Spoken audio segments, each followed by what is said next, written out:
I am Madison Timmons. I'm Chris Susi. And we're paranormal specialists who live in the most haunted city on earth, Savannah, Georgia. Every day is Halloween in our line of work, so join us as we spin true tales of haunts, murders, and disturbing Savannah history.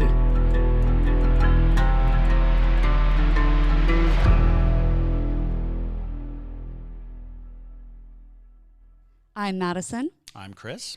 And welcome to the most haunted city on earth. Hello, and welcome back to another episode of the most haunted city on earth. My name is Madison Timmons. I'm Chris Susi. And I'm Lathla. Nobody knows what that is unless you were here for the fix. Yeah. Unless you were here for the fix, you have no idea who Lathla is. And you probably are lucky to not know.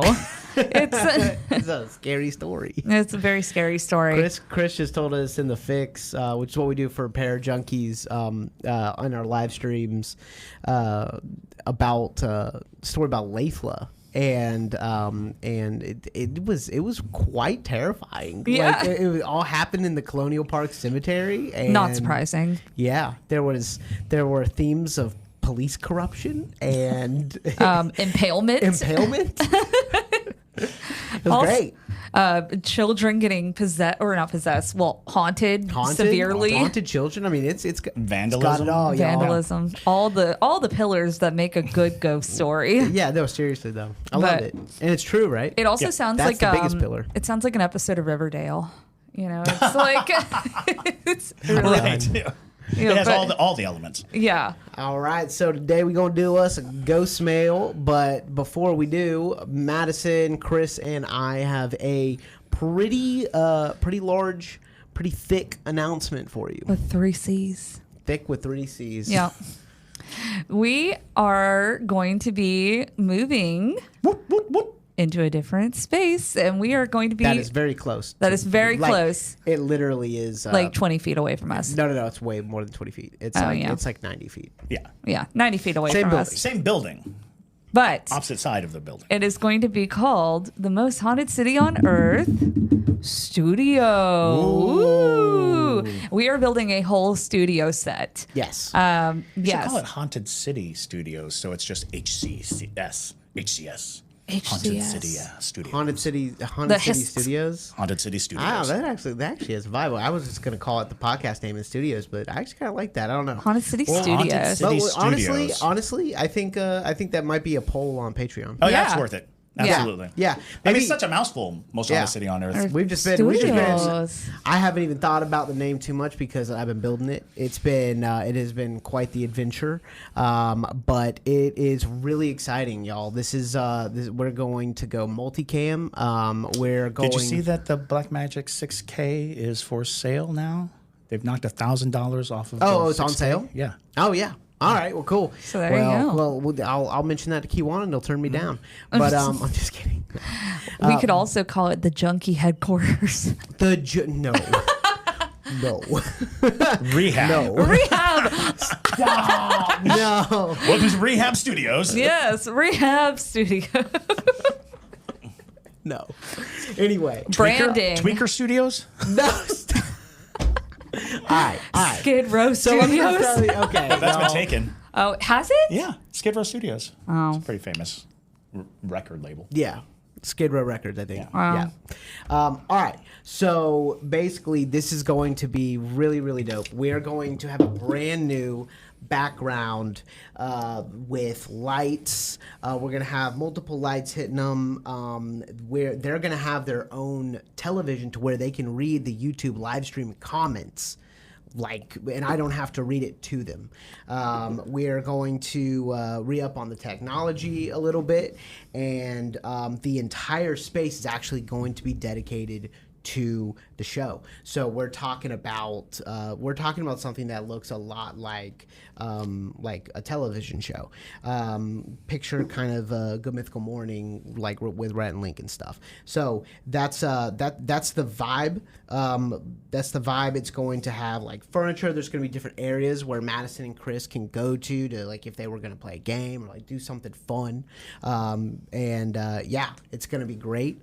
We're thinking about turning Batrick into a puppet, which would be pretty cool. I'm just we're all really excited for it, and it's probably the biggest change that we've ever made to the show.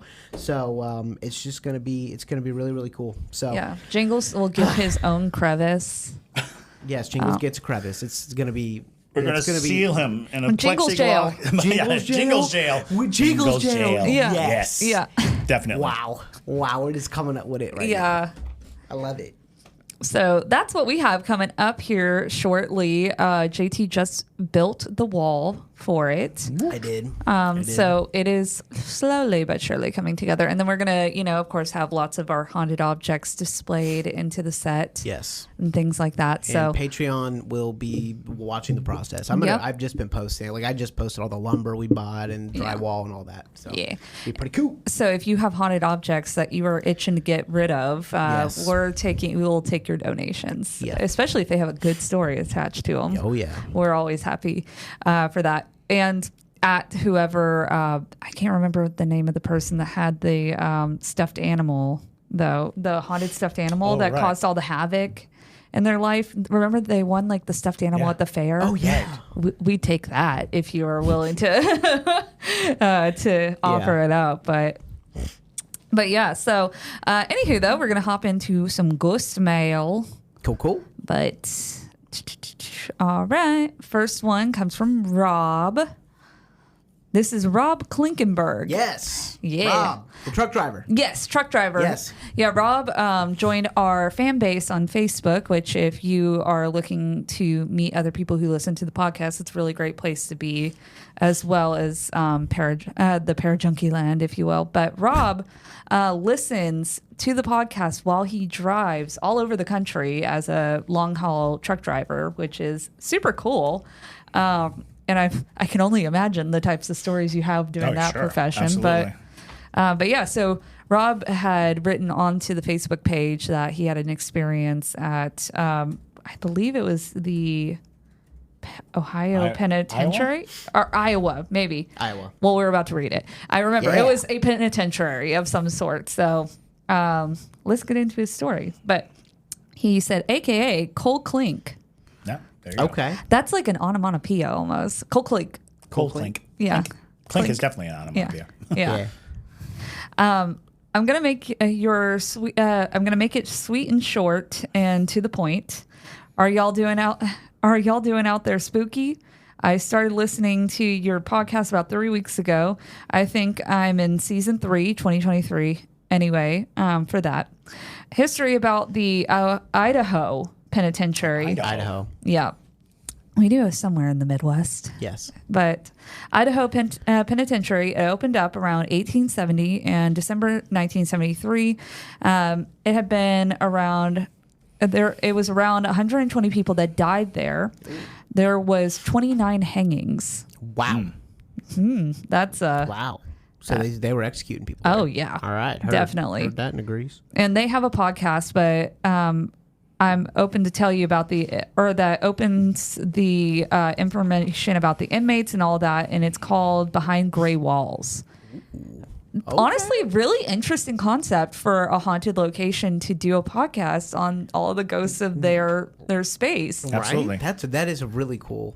Tina idea. Mattingly, if you're listening to this. Yeah, I'm surprised you're not on it already.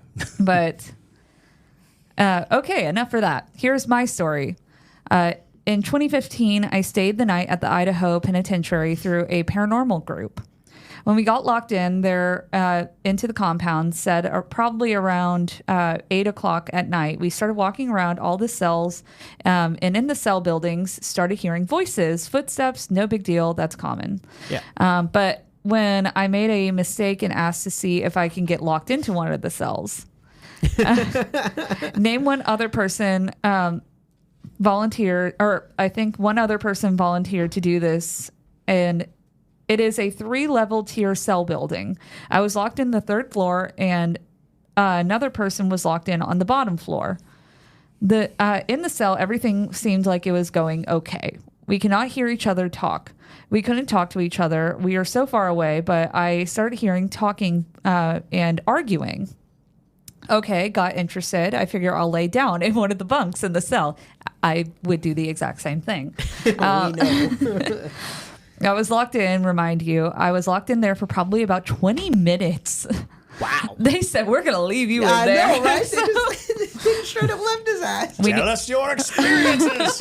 If you survive. What is he, Debria? That's what I was going to say. That's what we would do to Debria. I was probably in there for about 20 minutes, and all the stuff. I'm laying there talking, and about anybody wanting to show themselves. Then I see a black shadow walk in front of the cell. It got my attention real quick. Ooh. Okay. And then I tried to talk to this person who was then out of the corner of my eye.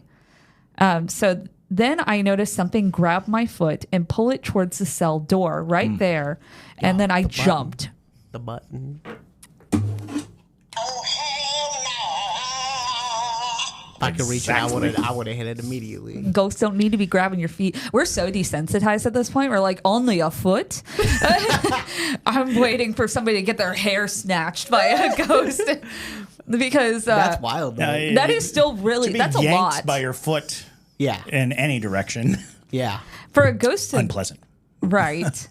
For a ghost to make contact, like physical contact to you, that is a lot. Oh, so as desensitized as we seem, still very intriguing. I wasn't desensitized. I was working through my 5 stages of grief. You're like, no. No. No foot grabbing. All right, I'm good. And then I jumped, got out of the bunk, and put my butt against the wall.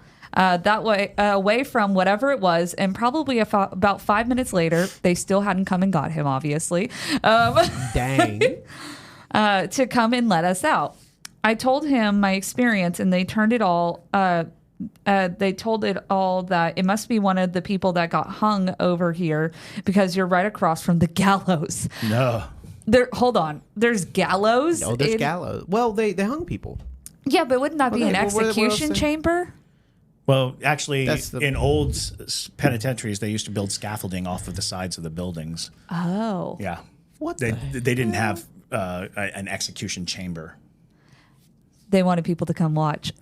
And interestingly enough, I recently was reading a story where for certain cases, they would build tall fences so people couldn't watch from the public. Oh. Because some executions they felt needed to be private because of the fervor of the public. Like the public hates the person so much that their appearance can be disruptive to the actual execution. Yeah. I mean, public morbidity has always been a thing. One of my favorite things, totally side note, but like one of my favorite things I ever learned in college, I was taking an art history class, which was because I went to art school. Was one of the mandatory classes you had to take. I don't remember how this had anything to do with art history, but the professor had told us about how in the Victorian era, they would, at the morgue, they would put dead bodies like Jane Doe's and things like that in the windows. And the purpose of it was to basically identify a person if they didn't know who it was. They were like, the passerbys might be like, oh, that's Susan. I remember Susan. So she's dead. Oh man. But that was not how it ended up turning out. What people ended up doing was they would wait for the news, like the periodicals to come out, because obviously there wasn't a daily newspaper. It was usually like a biweekly thing. They would wait for the biweekly newspaper to come out so that they could look and see if there were any Jane Does and if there were John Does. And if there were, people would flock to the morgue just to see the dead bodies. Wow. Because they knew that they'd be on display. Yep. And no way. If that tells you anything, morbid curiosity has always been a thing. And so it makes total sense that they would be like, don't want people to see the... I'm oftentimes brought back to the realization that within the same year that Star Wars came out was the last public guillotine use. I mean... 1977, yeah, 1976. In that period was the last time they used the guillotine. JT's favorite torture device, or execution device, I should say, was the guillotine. I do love it. Yeah. It's fascinating. I think it's I think it's the most efficient. like for sure. It gets the job done. Gets the job Quickly. done. And it's fascinating because when you think of like during the period in the height of the revolution, French Revolution, when they were using it, just the sheer volume and number of people they were killing every day, obscene and bizarre and ridiculous. And there was all that research into whether or not the brain still realizes or recognizes. So they would conduct tests. Yeah. They would like hold the head up and ask it questions. Yeah, they did. In attempts I remember to that. gauge whether or not the person was still, thinking, because the argument was this might be more cruel than we think. Because everyone was like, well, obviously you die. Yeah. It's over. But it's like, but you don't have enough body to send your brain into shock. So your brain could still be functioning fully until the blood completely drains out of it. So that's like 11 minutes. Of waiting for the blood to stop circulating in your brain, or giving your brain, because of all those. And I was like, that's nightmarish to think that. Yeah. But they're also saying that the nerves probably wouldn't be firing. That catastrophic. So they held it up and like asked it questions. Yes. like blink your eyes twice, or wink, or things like that. What's your name? Things like that. But like, of course, Doesn't have vocal cords. but if it's trying to answer, move, that's the point. Okay, if the got it. muscles are moving, Yeah, I it mean, was, I guess that's cutting edge. Well, I'm Well. gone. our heads are rolling over that one. Oh, yeah. That's why I married her, folks. Oh, but anyways, yeah. I remember reading that. I was like, what an interesting thing to just be like, Bartholomew? Well, they decided that the twitches are compulsory. Right. So there's no way to know whether it was true response or not. But, Anyway, we totally got off base. I know, but yeah, Rob. nonetheless, Back to your shadow figure pulling on your feet. yeah, Yes. he was supposedly right across from the gallows. So, needless to say, I did not stay in any more cells that night. Understood. I did more investigation by walking around and got a few recordings of people talking, and especially in the hall when it was there. When I was there, a lot of dishes clanging, metal plates arguing, fighting, all kinds of stuff going on. Okay.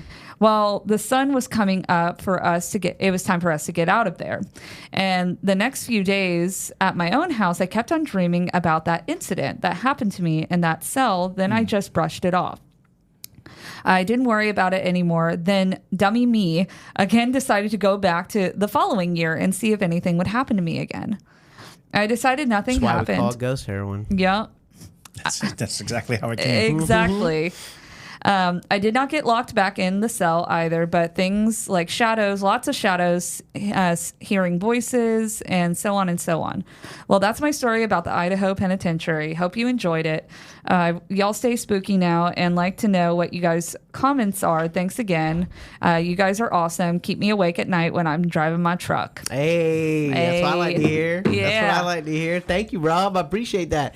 I think we need to do an episode on it. On the Idaho Penitentiary. I completely agree.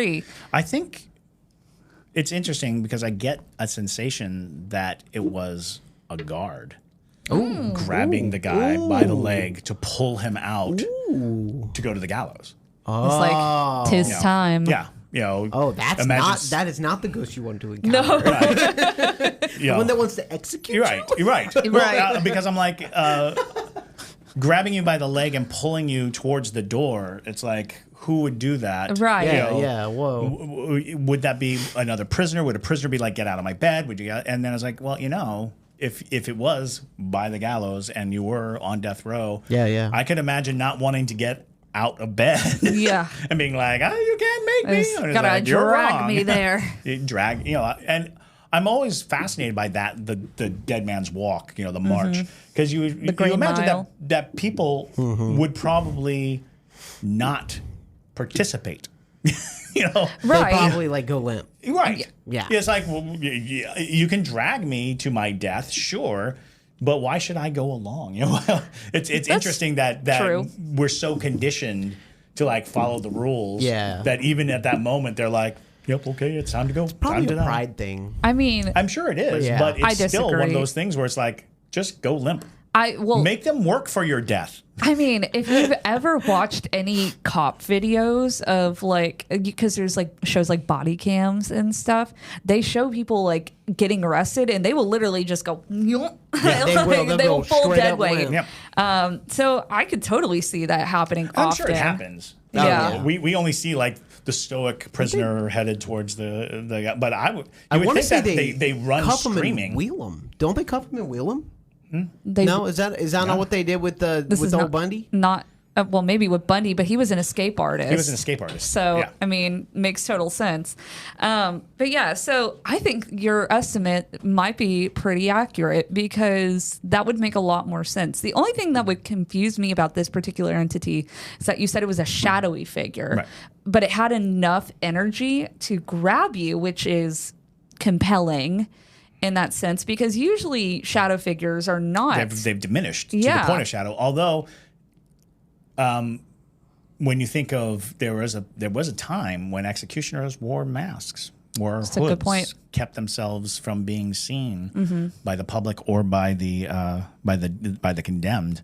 Although I don't think that is a modern era thing. Well, I think that's more of a medieval thing. Well, I mean, they were executing people in the 1870s. That's true. If it was so the 1800s, it's possible that your average executioner was still a black mass, wearing the garb of executioner. Because wouldn't they wear the mask also so the spirit doesn't jump into you or something? Well, there were many levels of the mask, and why the executioner wore a very specific garb, and a lot of it on the superstition side, it was to keep evil spirits from recognizing you or knowing who you were or following you home. Yeah, but nonetheless, Rob, very interesting story, and I could totally see why that would bite you with the ghost heroine. Yes, that is a good hit right there. That's a good hit. I was telling Patrick yesterday. Patrick's the guy who plays Dr. Gauss in our immersive theater,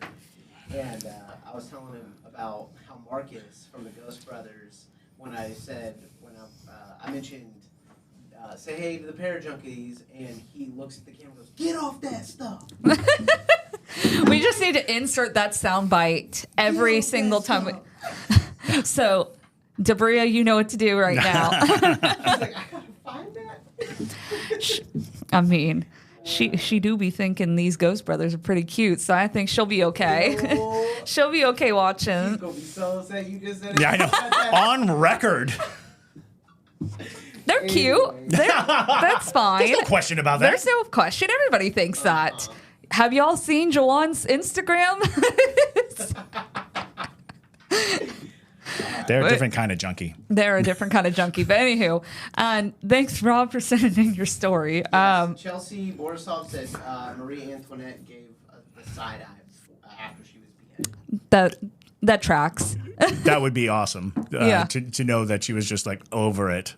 Like, You people. She's like, can I have my cake? Peasants. Can I have my cake now?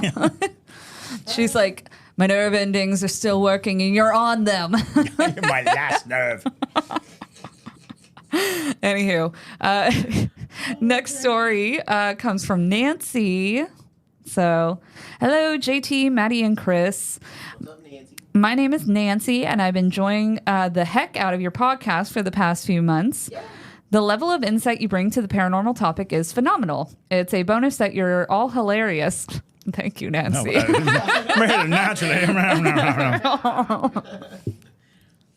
And strike me as just being genuinely kind people. Thank you. That's very sweet of you, though. Anyway, I'm tired of feeling like a lurker while not supporting what's become my favorite show. So here I am. Glad you're here. Hey, welcome. Yes, thank you for sharing your story.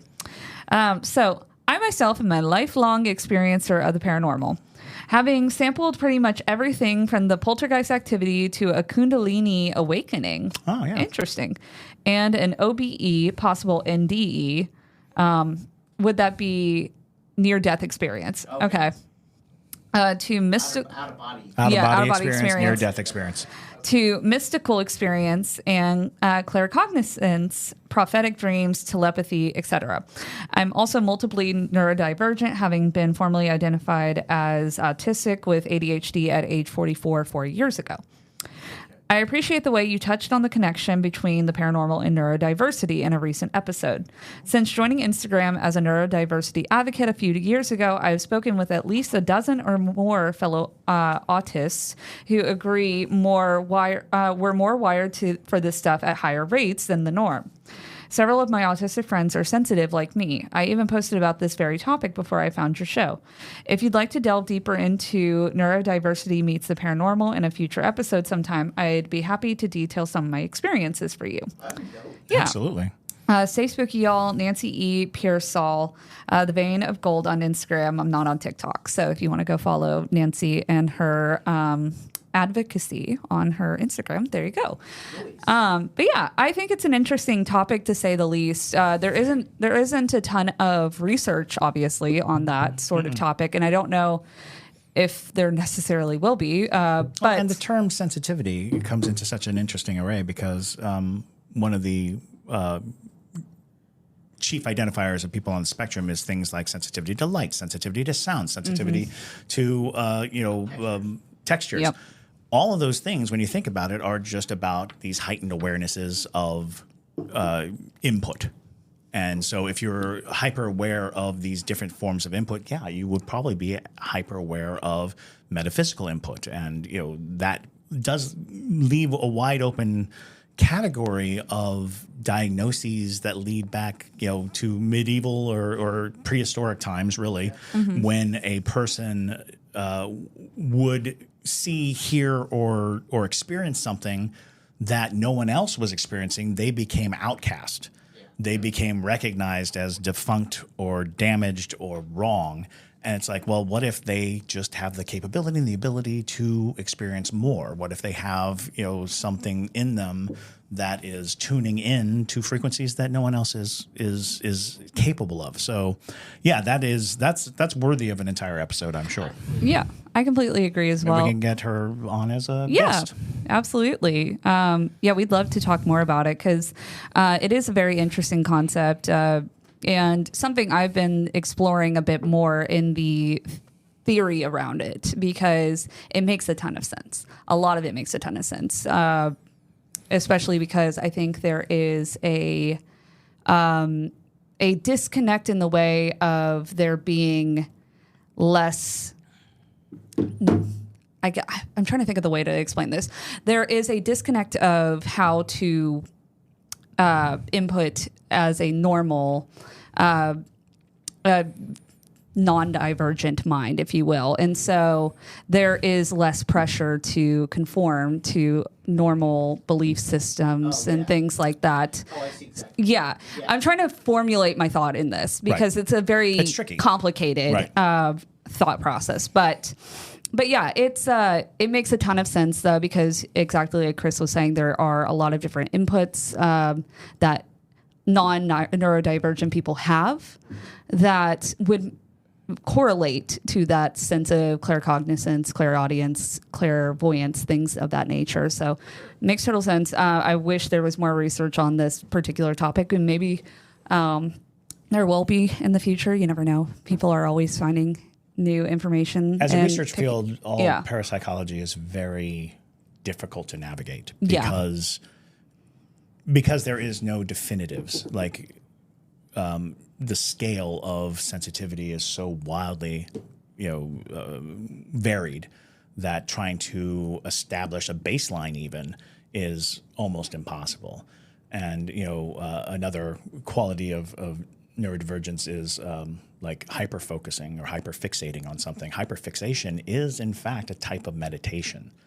When you hyper-fixate on something, you're literally closing off all of this other input for the singular input of whatever it is. And when you learn how to meditate, when you're being taught to meditate, they're oftentimes trying to give you something to focus on. They're trying to put you into a place where you're not thinking of anything, but you're actually thinking of a singular thing or a singular modality of thought. So if your brain is wired to do that anyway, you might already be a few steps ahead in consciousness because you can shut off the rest of the world for the sake of the one thing that you're interested in. That's true. That's very true. But yeah, it's a fascinating thing, and it's interesting that you have met other people who have similar experiences, which is good to catalog, especially when you're trying to maneuver through that kind of thesis of sorts. It helps to have other sort of perspectives, which is what we've done a lot with this show, is we catalog all these experiences, and it helps us formulate new thoughts and theories and things like that. Yep. Absolutely. But next one. We will definitely be getting. I think we'll definitely be doing an episode on that. I mean, that's kind of like our purpose of this podcast, is to touch on all the unique, things about paranormal, right? Yeah. Not just the cryptid, not just Mothman. It's like, it's other stuff too, more complex, especially with hosts like y'all. So yeah. Very much so. Yeah. It's definitely a topic I'm deeply interested in. It's very personal to me as well. So especially if you take into account the fact that we have far more recognition of neurodivergence now, and we seem to have far more recognition of paranormal activity now. Exactly. Maybe the rise of our acceptance of the condition of neurodivergence and the possibility of the paranormal go hand in hand. It's very true. Yeah. So thank you, Trisha, for bringing that up. Expect that soon. Yeah. And then this next one comes from Trisha. Hi, guys. Happy Monday. It actually is Monday today. Trisha sent this a bit ago. Memorial Day. Yeah, it's Memorial Day when we're filming this. But a few months back, I sent you my Seattle Underground ghost pics, which was the many ghost faces. Yeah. So this particular ghost mail has a photo attached to it. So JT, if you want to pull that up. But here's a possible ghost pic from HGTV's Farmhouse Fixers show, which aired last year. Interesting. Very interesting. 1 second. It came in sideways. Now I'm going to fix it for all the people who aren't on the live stream, but it just won't switch. Oh. Yeah. It is sideways. So turn It's pretty. your head if you want to laugh. It's pretty clear though, so you'll know what you're looking for. Yeah. But yeah, they were shooting some exterior shots in Salem, Massachusetts, of course, Dun, dun, dun. at the famous John Proctor house. Yeah, I heard it was a little haunted, but But not John Proctor's house. not John Proctor. Oh.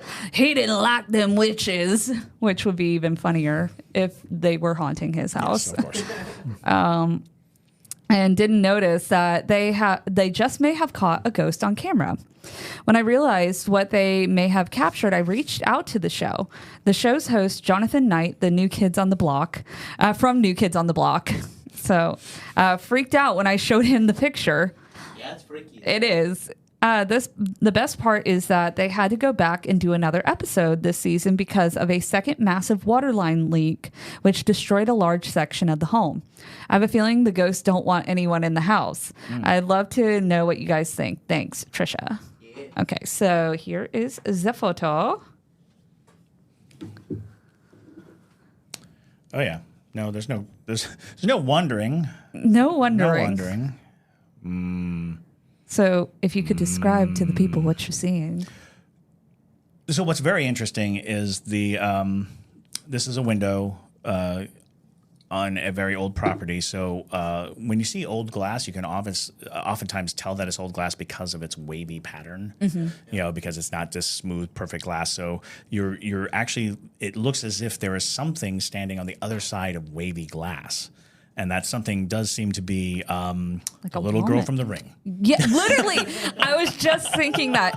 Well, I mean, because of the warping of it, it does seem to be a dark-haired woman standing in the window. It's creepy. And it's one of those things that the smaller it is, the clearer it is. The more you bring it. It just looks like there's some form or figure being fully affected by the pattern of the glass. I'm sure John Proctor's rolling in his grave over that, but it's intriguing. I am intrigued because there seems to be a lamp in the room. Right.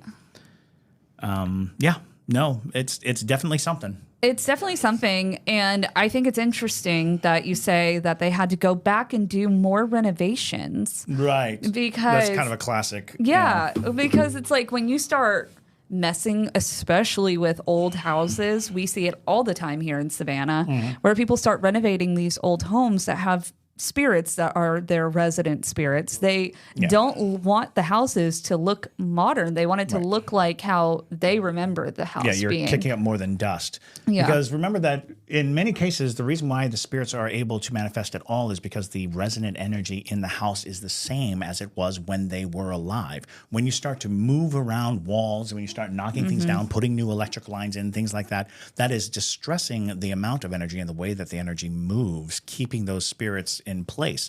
So now you're basically threatening their ability to relate to the environment and the space. You know, it's interesting because we're watching Savannah kind of get built over. We're getting all these new buildings and these new things, and it's like I wonder how much that's going to affect the spiritual flow, because spirits were able to navigate and move through a very large section of Savannah, a 1 square mile historic district that has remained the same pretty much for hundreds of years. And now we're building larger buildings, newer buildings. And it's like, is that going to disrupt the flow of energy in the city as a whole? So, whenever you're doing renovations, you're actually sort of rerouting a lot of the energy that a spirit might use to present itself or to even exist. Exactly. And they'll get feisty about it. They will. One of our favorite stories that we talk about is with the Juliette Gordon-Low birthplace, because her mother, Nellie, is the one that's the active spirit that gets very distressed when they start doing renovation. And there was a period of time, I want to say 4 or 5 years ago, when they were doing a pretty heavy renovation of scaffolding and everything.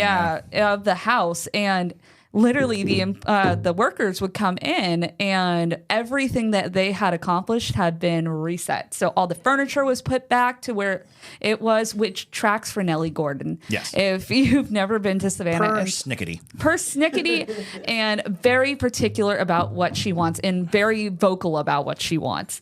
So it totally makes sense that she would be like, that couch does not belong over there. It belongs here. Why are you painting my house's ugly gray color? You know? She's like, I wanted it peach. Yeah. Periwinkle. I don't even.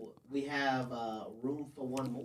Perfect. Room for one more. All right. So this last one has drawings, I believe, of what she, I think she drew, one of her brothers drew a photo. So, yeah, so let me pull it up for you. It is a very creepy drawing. Deep. And then, if you've ever seen the film You're Next, one of it very much so gives Your Next. Your Next vibes. Yeah. Your Next vibes. Which is a great movie. Very great horror film. It's airdropping. Oh, it's airdropping? All right, yeah. Got it. Cool. Save to download. Yep. All right, perfect. Okay. And y'all, you can start reading. I'll All get right. up to the paragenty. That works. Okay, so this one comes from Elise. Hey guys, love the podcast.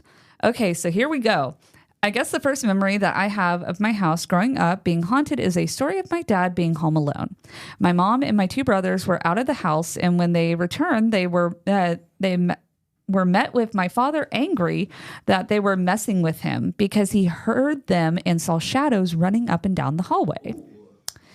My mother and brothers were not in the house, so it could not have been them.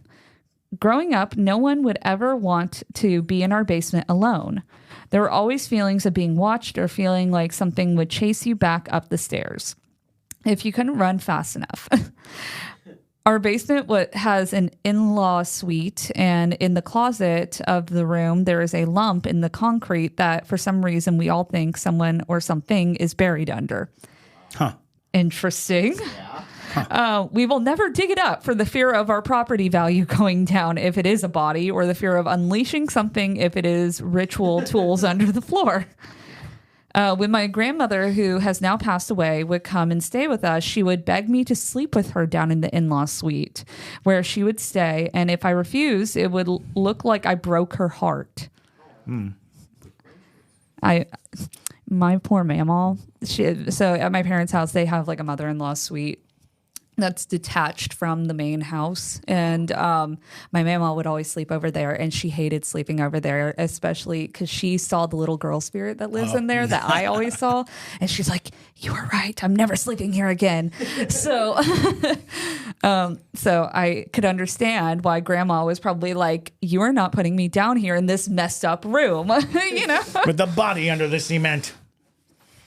But I now believe she had seen things down there and it just needed another person to make her feel safe. We saw the most activity in the closet down there, and she had written some Catholic blessing in blessed chalk on the closet doorway.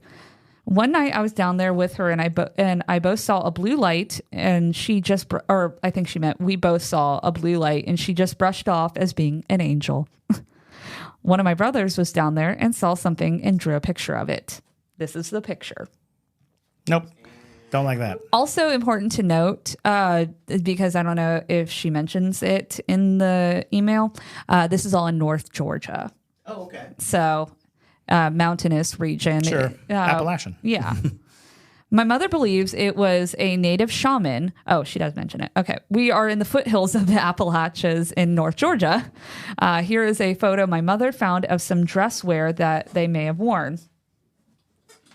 Oh, yeah. Yep. It Definitely. looks very similar. Looks very similar. Because in the drawing, it looked like a figure wearing kind of a cloak of sorts with a wolf face to it. Right. Very werewolf-like, has claws and all that jazz with long black hair. And then the shaman photos are people wearing cloaks and dresses and skins, all the good stuff. Animal masks. Yeah, It follows. But we have had a TAPS team come out twice, and one of the ladies got scratched. I believe it was only one line, and they got an audio of a growl in the closet. Don't like that. I can no longer find that audio. And the chair that my grandmother would sit in, and this is while she was still living, they had a camera that would make stick figures, basically, and there was something sitting in that chair. Anytime we would watch paranormal shows, activity would always pick up in the house, and me and my sister-in-law both saw a showdown of a man with a curly hair walk past in what I can only describe as a time lapse. Kind of like when you wave your hand in front of a static TV and you can kind of see numerous hands doing the motions. Now, my brother sees a woman in the air vent in the bathroom. Nope. And she crawls back in when you look up. Nope. What in the... Nope. No. Nope. Would you be open to having us come and investigate your house? Yeah, seriously. That'd be pretty dope. I would love to know what's down in your basement. They had a TAPS team come out. So if your family still owns this house, of course, we would love to come see it because... not very far away. But those are such specific things. Very and I can specific. think of three things that kind of, by just sense, it's like, oh yeah, you've got issues. You got. I mean, you got something worth investigating there. I mean, with wolf face scratches, and then watcher ghosts in the air vents crawling like a spouter. Absolutely not. No, nobody wants that. Nobody wants that. That's Chris's worst nightmare, I think. Yeah, I do. No bathrooms. No bathroom ghosts. Bathrooms off limits, ghosts. What if it was a clown No in the air vent? clowns in the bathroom. No bathroom clowns, dead or alive, preferably dead. I was going to actually ask you, with Haunted City Studios, we wanted to make your side just clown themed entirely. Is that cool? Yeah, I'll be zooming in. This could just be a Zoom, right? Yeah. He's recently also seen a little kid in our garage and constantly wakes up with something standing at his bed watching him when he sleeps. There is so much more that goes on, but this email would be a book. So that's just a taste of what goes on in this house. I hope y'all liked it, and I would love to hear what y'all think. Yeah, I would love to come visit your house and investigate. Welcome. Sounds like somebody's having a battle Yeah. on your property. They called upon some heavy hitters, but there's something hiding. So there's something hunting and there's something hiding. So I would like to, I would like to see this place. Check it out. Yeah. I mean, Learn what we can. And depending on what portion of North Georgia you're in, there's a variety of different lore, especially Native American lore that happened up there that could definitely indicate some things. Those mountains got stories. If you, they got stories ingrained into them, but sounds horrifying. It does indeed. I mean, also your brother, very talented Yes. at drawing, because Right. I can perfectly picture that spirit now. Right. And the fact that He got such a good look. you're able to produce pictures that kind of show you similarities. Right. You know, the fact that there are these shaman garbs. And, you know, when you start dealing with that specific type of garb where you're putting on a fierce mask and a fierce outlook, that means you're fighting something fierce. Right. That means you brought in a spirit in hopes of scaring away something scary.